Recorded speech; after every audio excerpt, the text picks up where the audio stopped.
तो आज हमारे सामने कुछ हाथ से लिखे नोट्स हैं और ये राष्ट्रीय शिक्षा नीति पर हैं। इन्हें देखकर ऐसा लगता है जैसे कोई इस बहुत बड़े और जरूरी विषय को समझने ही कोशिश कर रहा है। जी। तो आज हमारा काम सिर्फ इन नोट्स को पढ़ना नहीं, बल्कि इनके पीछे की जो सोच है उसको पकड़ना है। बिल्कुल। हम ये जानने की कोशिश करेंगे कि अगर भारत में एक बच्चा आज अपनी पढ़ाई शुरू करे तो उसका सफर कागज पर कैसा दिखेगा, खासकर राजस्थान के संदर्भ में। बिल्कुल, और ये समझना बहुत जरूरी है कि ये सिर्फ कुछ नियमों का बदलाव नहीं है। ये शिक्षा को देखने का नजरिया बदलने की एक बहुत बड़ी एक महत्वाकांक्षी कोशिश है। और इन नोट्स ने इस विशाल पॉलिसी को समझने लायक हिस्सों में बहुत अच्छे से तोड़ा है। तो चलिए इस सफर को एक कहानी से शुरू करते हैं। ठीक है। मान लेते हैं एक बच्ची है रिया, जो 3 साल की है। इस नई नीति के तहत उसकी पढ़ाई की शुरुआत कहां से और कैसे होगी? क्या उसे पहले दिन से ही मतलब आ से अनार रटाया जाएगा? ये बहुत अच्छा सवाल है। देखिए, रिया का सफर शुरू होगा उस स्टेज से जिसे नोट्स में ECC कहा गया है। ECC यानी early childhood care and education. हाँ, आसान भाषा में कहें तो आंगनबाड़ी या बाल वाटिका। और नहीं, उसे कुछ भी रटाया नहीं जाएगा। यहाँ फोकस इस बात पर होगा कि वो खेले, सवाल पूछे, अच्छा, दूसरे बच्चों के साथ मिलकर चीजें बनाए और अपनी भाषा में बात करे। ये वो नींव है जिस पर आगे की पूरी पढ़ाई टिकेगी। मतलब ये कि पहले बच्चों को स्कूल के लिए तैयार किया जाएगा, बजाय इसके कि पहले दिन से ही उन पर किताबों का बोझ डाल दिया जाए। बिल्कुल। हाँ, नोट्स में लिखा है कि 2030 तक 3 से 8 साल के सभी बच्चों को इसके दायरे में लाने का लक्ष्य है। जी। और इसी से जुड़ा है अगला बड़ा आइडिया, क्या? FLN यानी बुनियादी साक्षरता और संख्या ज्ञान। अच्छा। ये ECC का ही अगला कदम है। इसका लक्ष्य बहुत साफ है। 2025 तक जब तक रिया कक्षा 3 में पहुंचे, उसे अच्छी तरह पढ़ना लिखना और जोड़ घटाव जैसे सामान्य गणित के सवाल हल करने आने चाहिए। इसके लिए वो निपुण भारत मिशन भी तो है। हाँ बिल्कुल, उसी के तहत ये सब होगा। मुझे इसमें ये स्कूल रेडीनेस प्रोग्राम वाली बात बहुत दिलचस्प लगी। हाँ, वो बहुत जरूरी है। ये 12 हफ्ते यानी 3 महीने का एक तैयारी कोर्स होगा कक्षा 1 के बच्चों के लिए। इसका मतलब ये हुआ कि जो बच्चे अलग अलग माहौल से आ रहे हैं, बिल्कुल, उन्हें औपचारिक पढ़ाई के लिए एक बराबर की जमीन दी जाएगी। हाँ, ये उस गैप को भरने की कोशिश है जो अक्सर बच्चों के बीच रह जाता है। सही। ये पक्का करना है कि कोई भी बच्चा पहली कक्षा में आते ही खुद को पीछे महसूस न करे। ये एक तरह का कह सकते हैं वार्म अप है असली मैच से पहले। ठीक है, तो रिया अब स्कूल के लिए तैयार है, लेकिन उन लाखों बच्चों का क्या जो स्कूल पहुंच ही नहीं पाते या कुछ साल बाद पढ़ाई छोड़ देते हैं? ये तो हमारे देश की एक बहुत पुरानी और बड़ी समस्या है। इस बारे में ये पॉलिसी क्या कहती है? आप बिल्कुल सही जगह पहुंचे हैं। यहीं पर शिक्षा का सार्वभौमिकरण का विचार आता है। सार्वभौमिकरण? इसका सीधा मतलब है हर बच्चे को स्कूल लाना और उसे स्कूल में बनाए रखना। नोट्स में एक बहुत बड़ा आंकड़ा दिया गया है, 2030 तक सकल नामांकन अनुपात यानी GER को 100% करना। 100%? ये तो मतलब बहुत ही बड़ा लक्ष्य है। बहुत बड़ा। सिर्फ नाम लिखा देने से तो बच्चे स्कूल में टिकेंगे नहीं। असल चुनौती तो उन्हें क्लास के अंदर रोक कर रखने की है। क्या इस पॉलिसी में क्लास के अंदर की पढ़ाई को दिलचस्प बनाने के बारे में भी कुछ है? यही तो इस नीति का दिल है। इसका जवाब हमें शिक्षा के नए ढांचे और सिखाने के तरीके में मिलता है। अच्छा। पहले 10+2 का सिस्टम होता था जिसमें सारा जोर आखिरी 2 सालों पर होता था। अब है 5+3+3+4 का ढांचा। 5+3+3+4? ये सिर्फ नंबरों का खेल तो नहीं लगता। इसकी पीछे की सोच क्या है? ये असल में शिक्षा के मनोविज्ञान को बदल रहा है। पहले 5 साल यानी रिया की 8 साल की उम्र तक वो फाउंडेशनल स्टेज है। ठीक है। जहां सिर्फ खेल और गतिविधियों से सीखने पर जोर है। ये जल्दी शुरू करो, मजबूत बनाओ वाली सोच है। और उसके बाद? उसके बाद के 3 साल प्रेपरेटरी, फिर 3 साल मिडिल और आखिरी 4 साल सेकेंडरी स्टेज। हर स्टेज के लिए सीखने का तरीका और लक्ष्य सब अलग है। और इसी से जुड़ा है बच्चों को परखने का तरीका। नोट्स में लिखा है कि अब योगात्मक आकलन की जगह रचनात्मक आकलन पर जोर होगा। ये सुनने में बहुत भारी शब्द लगते हैं। इसका असल में मतलब क्या है? इसे ऐसे समझिए, अभी तक हमारा सिस्टम योगात्मक आकलन पर चलता था। मतलब साल के अंत में एक बड़ा सा इम्तिहान? बिल्कुल, और उसी एक दिन से सब तय होगा। अब जोर रचनात्मक आकलन पर है। मतलब टीचर अब एक जज कम और एक कोच ज्यादा होगा। एक कोच। हाँ, वो पूरे साल छोटे छोटे टेस्ट, क्लास के काम और बातचीत से ये देखेगा कि बच्चा कहाँ अटक रहा है और उसे कैसे सुधारा जाए। ये एग्जाम के डर से सीखने के मजे पर शिफ्ट है। 1 मिनट, यहाँ 360 डिग्री मूल्यांकन की भी बात है। इसका मतलब क्या मेरा रिपोर्ट कार्ड अब मेरे दोस्त भी लिखेंगे? ये कैसे काम करेगा? क्योंकि अगर सिर्फ टीचर नंबर देगा तो वो अकादमिक हो गया, लेकिन 360 डिग्री का मतलब तो है कि बच्चे के पूरे व्यक्तित्व को परखा जाएगा। ये तो बहुत बड़ा बदलाव है। हाँ, ये बहुत बड़ा बदलाव है। इसमें छात्र खुद अपना मूल्यांकन करेगा, उसके सहपाठी करेंगे और टीचर तो करेगा ही। तो रिपोर्ट कार्ड में सिर्फ नंबर नहीं होंगे? नहीं, उसमें ये भी लिखा होगा कि बच्चा टीम में कैसे काम करता है, उसकी रचनात्मक सोच कैसी है, या वो समस्याओं को कैसे सुलझाता है। और बोर्ड परीक्षाओं का क्या? वो तो छात्रों के लिए सबसे बड़ा तनाव होती हैं। उस तनाव को कम करने की भी कोशिश है। कैसे? नोट्स के मुताबिक बोर्ड परीक्षाएं अब साल में 2 बार होंगी, एक मुख्य परीक्षा और दूसरी सुधार परीक्षा। अच्छा। अगर एक परीक्षा में प्रदर्शन अच्छा नहीं रहा तो छात्र को सुधार का एक और मौका मिलेगा। इससे वो जो एक ही मौके वाला दबाव है ना, वो कम होगा। और इन सब चीजों के लिए मानक तय करने के लिए राष्ट्रीय स्तर पर परख नाम का एक केंद्र भी बनेगा। जी, ये सब सुनने में तो बहुत अच्छा लग रहा है। मतलब एक ऐसी शिक्षा जो रटाने की बजाय सिखाए, डराने की बजाय प्रोत्साहित करे।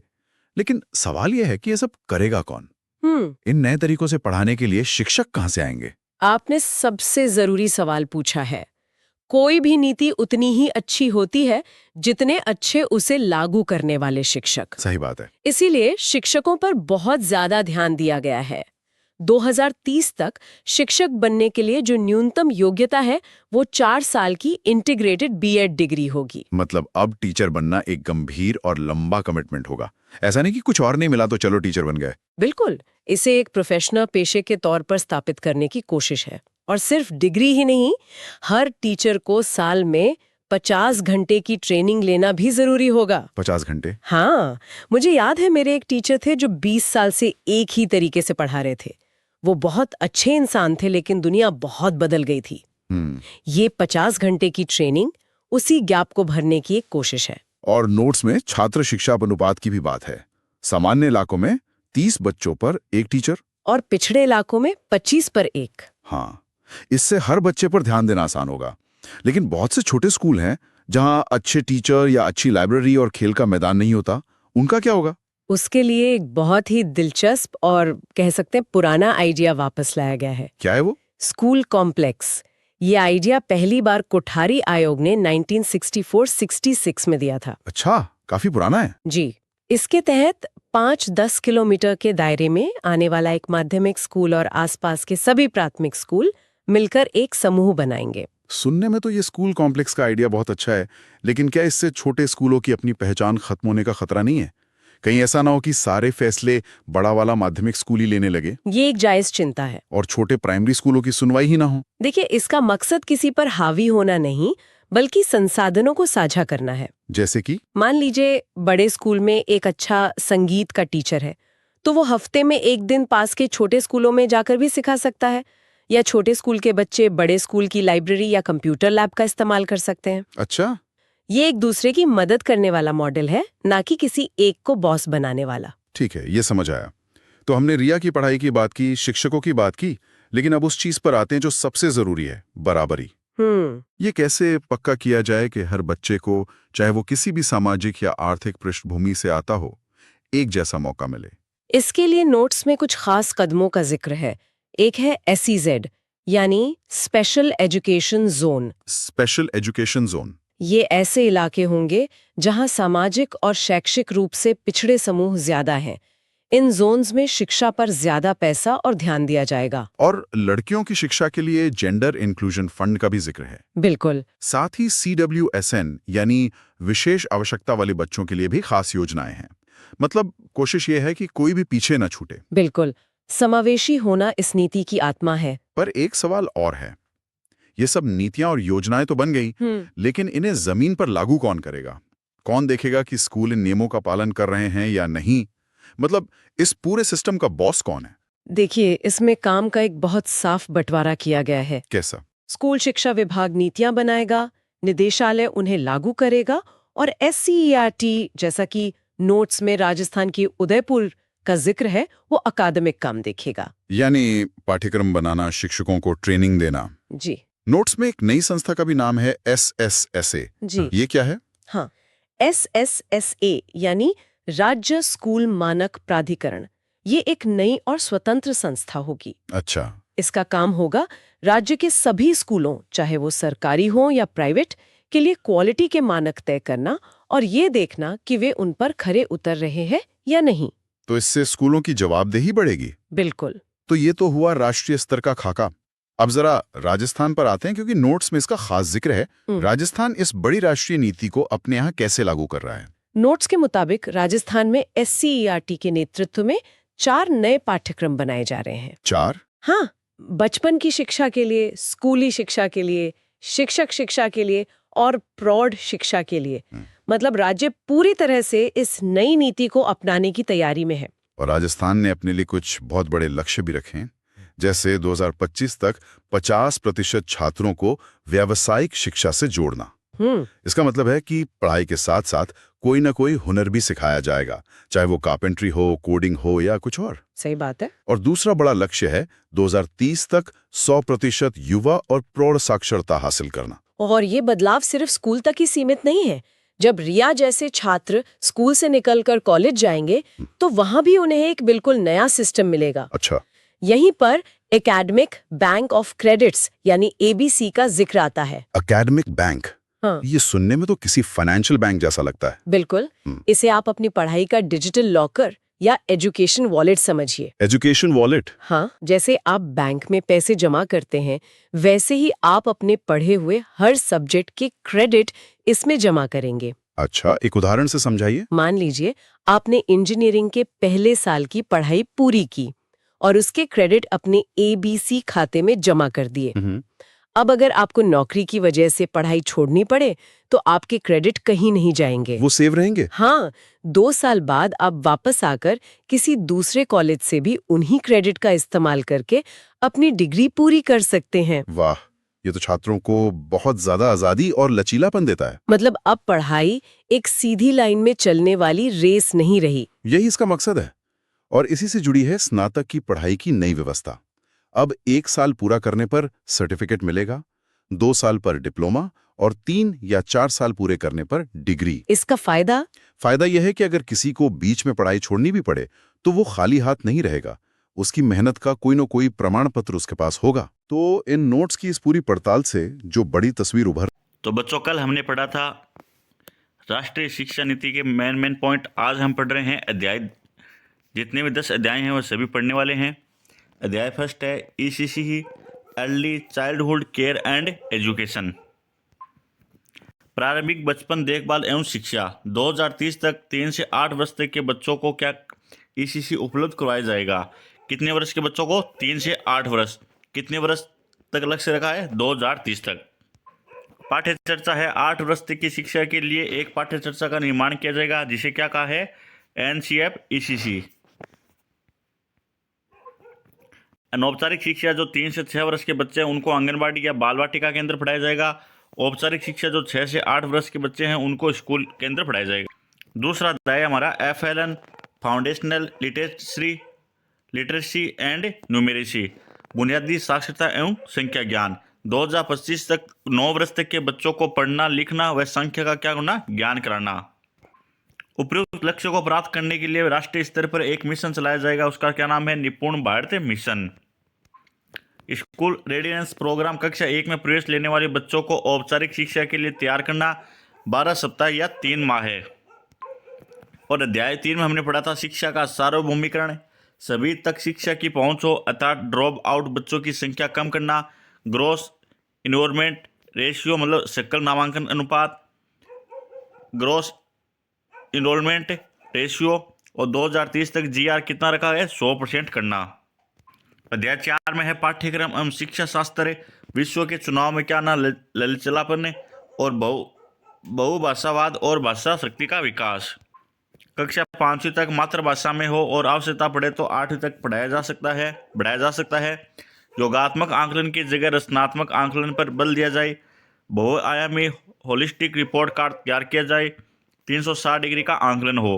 नवीन पद्धति 5+3+3+4 के अनुसार पाठ्य चर्चा का निर्माण करना। कोई परीक्षाएं बोर्ड परीक्षाएं 1 वर्ष में 2 बार देने की अनुमति हो, जैसे बोर्ड परीक्षा, मुख्य परीक्षा और सुधार परीक्षा। राष्ट्रीय स्तर पर एक आंकलन या मूल्यांकन केंद्र शासित करना, जिसे क्या कहा है, परख कहा है।